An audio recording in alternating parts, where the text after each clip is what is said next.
Hello tout le monde, j'espère que vous allez bien. Aujourd'hui on se retrouve pour la partie 2 de mes séries espagnoles. Alors comme pour la première vidéo, je vais vous présenter 4 séries et un film, voire 5 séries, vous allez comprendre.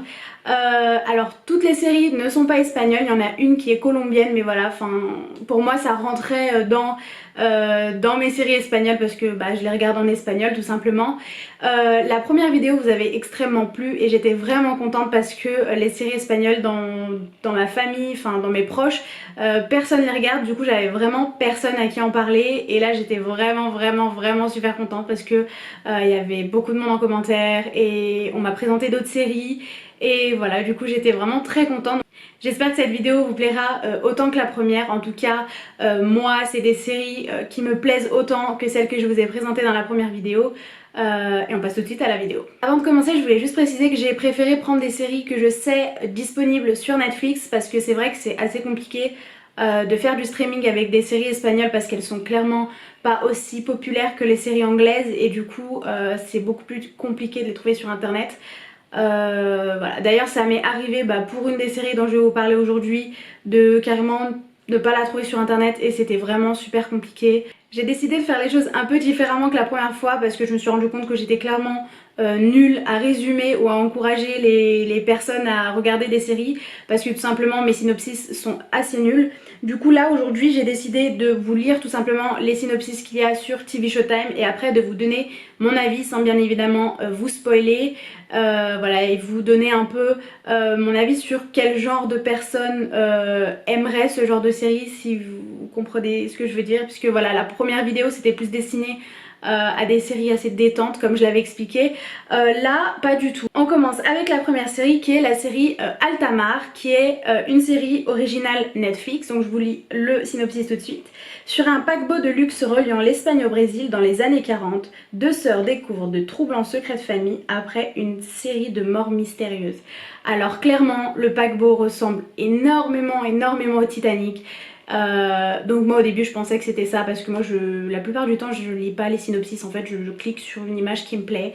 Et là c'est ce qui s'est passé et j'ai cru que c'était un peu un effet Titanic et qu'il allait se passer un accident en fait avec le paquebot et puis rien à voir. C'est vraiment une sorte de Cluedo en fait. Tout le monde a des secrets, on sait pas qui croire. Les robes sont magnifiques par contre, ah là là les robes, les tenues sont magnifiques. Moi les séries dans les années 40 j'adore, mais là c'est vrai que vraiment on ne sait pas qui a raison, qui a tort, on doute en fait. Moi personnellement dès le début de la série j'avais un coupable en tête, pour moi c'était le coupable certain, j'ai cru et puis finalement j'ai eu que des surprises parce qu'il y a mille et un retournements de situation.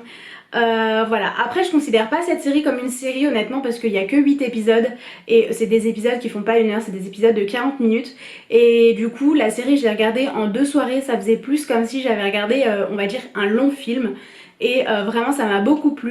Après c'est vrai qu'à la fin de la série il y a un cliffhanger, du coup je me dis qu'il va y avoir une saison 2 mais pareil je verrai plus la saison 2 comme un long film.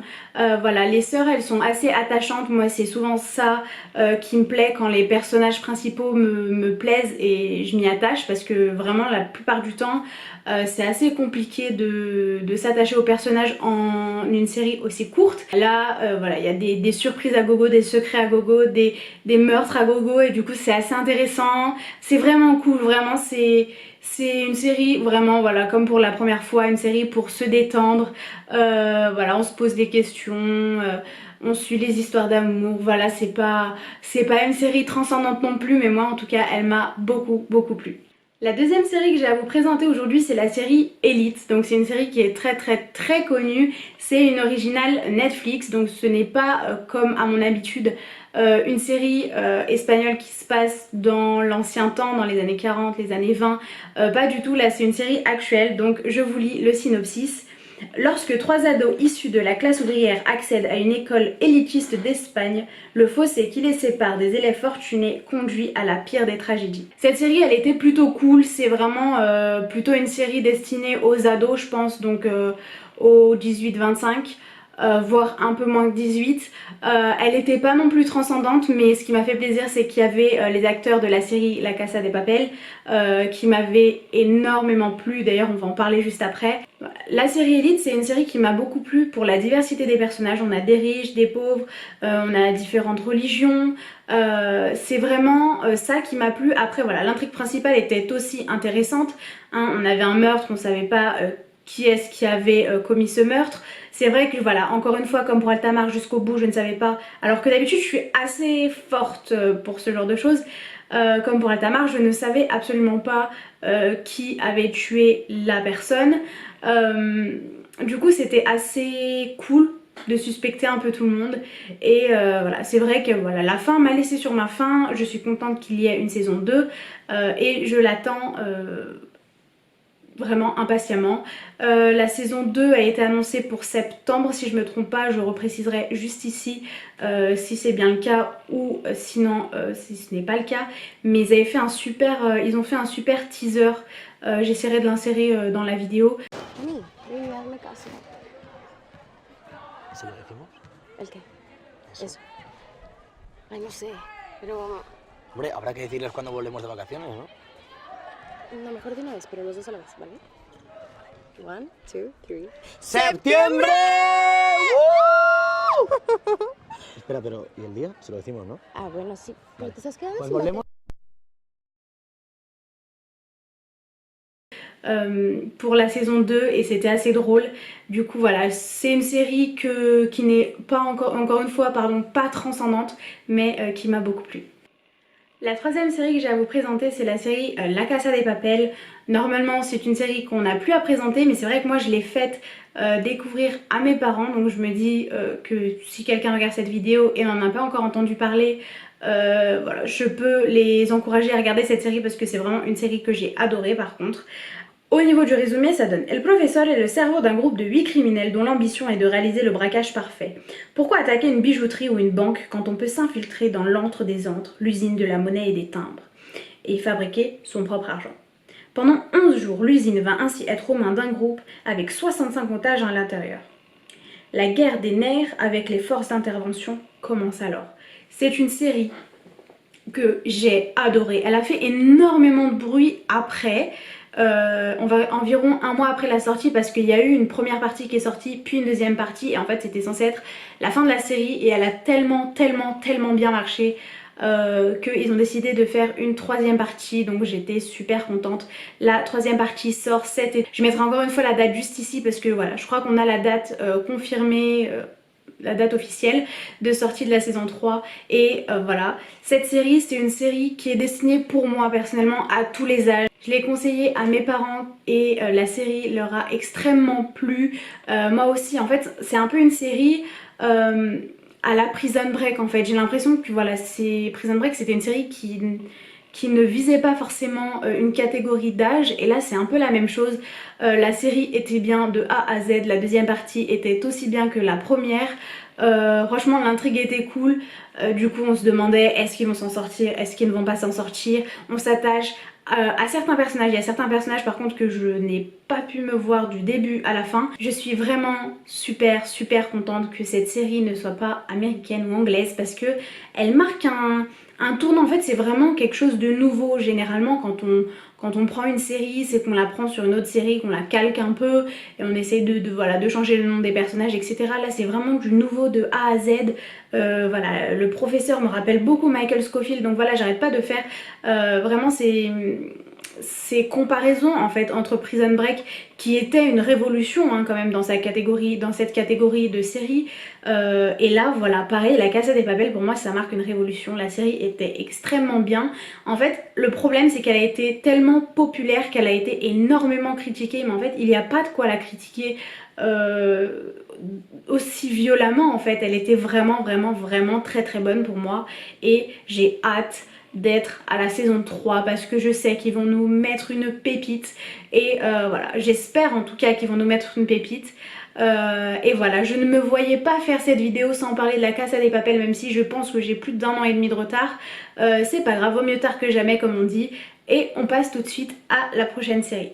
La quatrième et dernière série que je vous présente dans cette vidéo est la série La Reina del Flow, donc c'est plus un soap opéra, je ne sais pas si vous connaissez, je mettrai une définition si jamais, c'est plus un soap opéra qu'une série et c'est une série colombienne, ce n'est pas une série espagnole, mais comme je l'ai dit au début et si je l'ai pas dit, je le dis maintenant, c'est pas grave, quand je parle de séries espagnoles, c'est plus des séries que je regarde où les personnes parlent espagnol que des séries espagnoles d'Espagne. Bref, j'espère que je vous ai pas perdu. Donc au niveau du synopsis, on a: après avoir passé 17 ans derrière les barreaux à tort, une musicienne talentueuse décide de se venger de ceux qui ont entraîné sa chute et tué sa famille.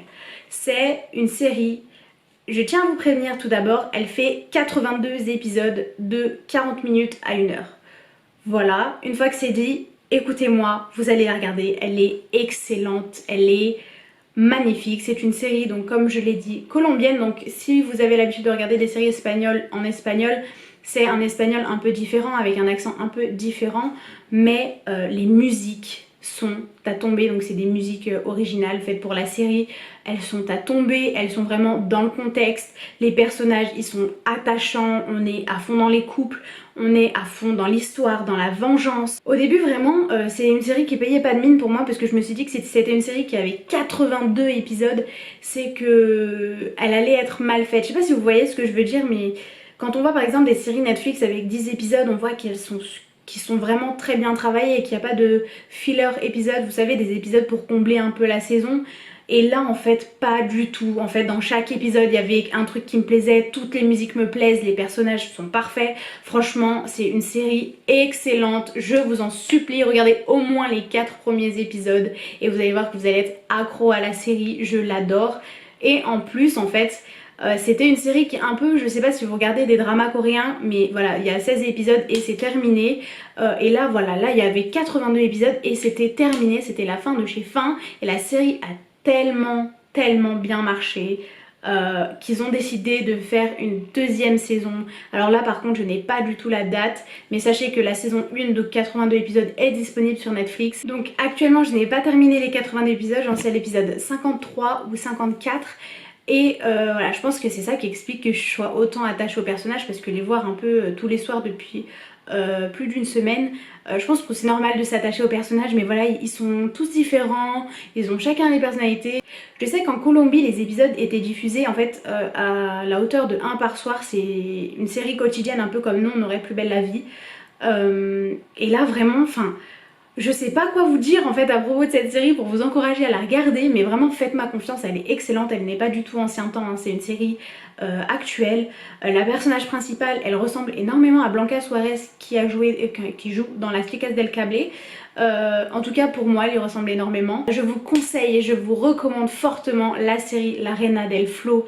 Elle est vraiment super bonne. Et si vous allez, si vous avez TV Showtime ou TV Time, je vous conseille d'aller voir les commentaires, pas les commentaires des épisodes mais les commentaires sur la série, il y en a énormément en français et tout le monde la conseille, elle est vraiment trop cool, vraiment agréable. Et après au niveau des âges, pareil, je donnerais entre 18 ans et 50 ans, c'est vraiment le genre de série qui plairait à tout le monde. Après je pense un peu plus aux filles qu'aux garçons, mais voilà, c'est pas une série qui est réservée aux filles non plus.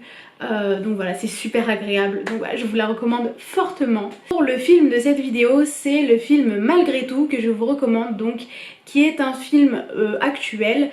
Donc il y a 2 actrices qu'on connaît bien dedans, donc l'actrice Blanca Suarez qui joue Alba dans Las Chicas del Cable et l'actrice Amaya Salamanca qui joue Alicia Alarcón dans Grand Hôtel. Donc c'est vraiment 2 actrices que personnellement j'aime beaucoup. Je vous lis le synopsis. En découvrant un stupéfiant secret de famille à la mort de leur mère, 4 sœurs se lancent dans une incroyable aventure pour découvrir la vérité et leur identité. Donc c'est un film qui m'a énormément plu. Après je vais être honnête, il ne va vraiment pas plaire à tout le monde parce que c'est un film... il y a des rebondissements, il est drôle, moi je l'ai regardé avec ma mère, on a vraiment rigolé, mais c'est vrai que c'est pas le genre de film qui va plaire normalement aux plus jeunes. Moi je sais que j'ai 20 ans et il m'a beaucoup plu parce que j'ai un style assez particulier, j'ai un style qui est beaucoup plus âgé que mon âge normalement. Mais il était vraiment drôle et on a passé un moment agréable. Après c'est vraiment pas le film de l'année, vraiment pas, mais voilà, elle était super agréable. Moi j'aime bien en fait les petites recommandations Netflix comme ça qui me conseillent des films pour passer un bon moment. C'est pas comme le film Les Palmiers dans la neige que je vous avais conseillé pardon, dans la première édition, qui lui était magnifique, qui m'a fait pleurer, qui était très très long, hein, il faisait plus de 2 heures. Là c'est un film assez court, hein, 1h25, c'est un téléfilm en fait tout simplement, espagnol, et vraiment on a toute la fraîcheur espagnole et c'est super drôle. Les sœurs elles sont tellement différentes et moi qui personnellement ai 2 grandes sœurs, je sais qu'on est différentes. La vidéo est censée se terminer maintenant parce que j'ai terminé tout simplement de vous présenter les 4 séries et le film, mais j'aimerais bien vous parler d'une série que je n'ai pas regardée donc je ne peux pas vous donner d'opinion. C'est une série espagnole que tout simplement je ne trouve pas. C'est une série espagnole que ça fait plus d'1 an que je cherche, que ce soit en streaming, sur Netflix ou sur toutes les autres plateformes.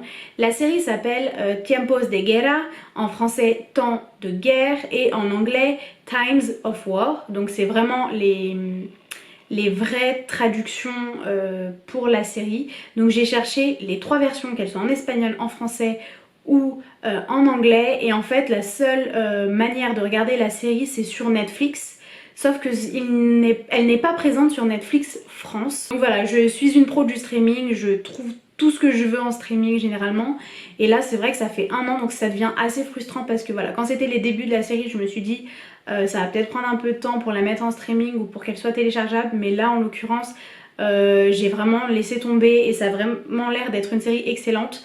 Donc une des actrices principales est encore une fois Amaya Salamanca, donc de Grand Hôtel. C'est une série qui se passe tout simplement durant la guerre, je crois que c'est au Maroc. Il y a des Espagnols qui viennent aider au Maroc si je me trompe pas. Je vous laisserai la bande-annonce de toute façon en barre d'infos, vous allez voir, elle a l'air vraiment très bonne et ça a l'air d'être mon style en fait, et je ne la trouve pas. Donc si jamais vous avez un site ou quelque chose, une manière de la regarder via Netflix en fait tout simplement, parce que moi ça me dérangerait pas de payer Netflix, je paye déjà Netflix, donc de pouvoir la trouver. Parce que voilà, la seule solution reste le DVD, et encore j'ai pas encore cherché sur Amazon si elle est disponible en DVD, mais c'est vraiment frustrant parce que je veux réellement regarder cette série et je n'ai pas la possibilité de la regarder. Mais qui sait, peut-être que d'ici le volume 3 de mes séries espagnoles j'en parlerai dedans. Donc voilà, cette vidéo est maintenant terminée. Je vous ai présenté les 4 séries et le film ainsi qu'une autre série potentielle qui pourrait vous plaire.